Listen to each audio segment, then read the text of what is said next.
Yeah. Look at me.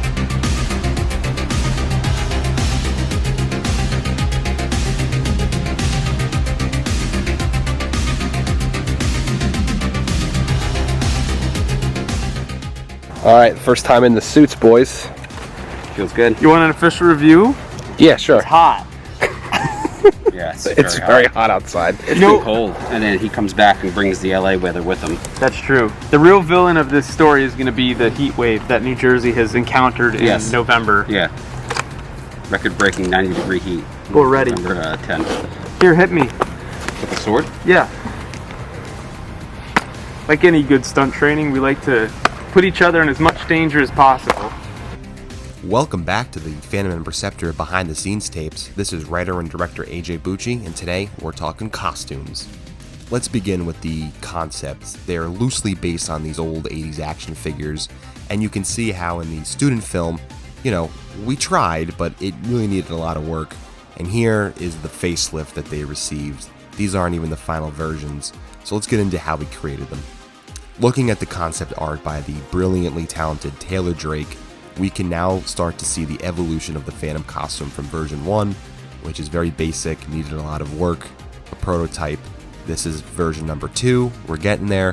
Version number 3, starting to look like the character.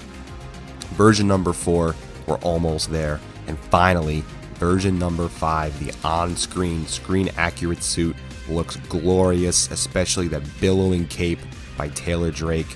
It looks great on screen. Very dynamic. Here it is in a shot, billowing, flowing. Let's move on to Taylor Forte's Percepter. His armor really needed an upgrade, so we started from scratch, took a look at it, repaint, new pieces, brilliant new tactical vest. We wanted that industrial yet futuristic look, grounded in reality, but still a little more future tech than what we're used to, especially looking at his gun. Clearly a rifle, but with a lot of enhancements. And he really just brings such energy in the suit. Welcome to the PFP show. Phantom and Percepter. We're here with Phantom Percepter. Our first guest is the Verizon guy. Let's welcome the Verizon guy. The suit would be nothing without him inside of it, and he really brings the character to life, even in bloopers. Scene 3AU, take 3. 3, 2, 1, action. Who sent you here? Steelheart? War Baron? No, I. Now talk!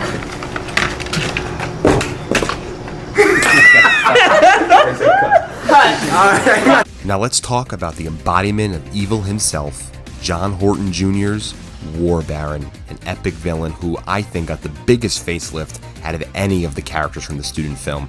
Here you can see us painting his brand new, super more modern tactical armor, showing he's a warrior. Here we have some weathering and damage on it, and we wanted to bridge the modern with the old by having his helmet, really here it is before we customized it.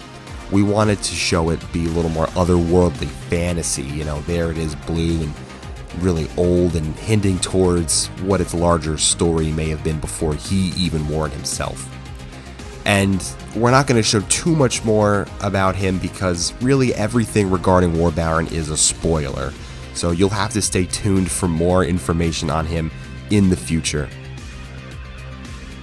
The costumes, to us, were a huge priority because if you don't buy them in the costumes, you don't buy the movie, and you needed to buy every single frame, and they needed to embody it and be a perfect representation of the original concepts by Andrew Bucci and Stephen Squires all the way back to the 1980s.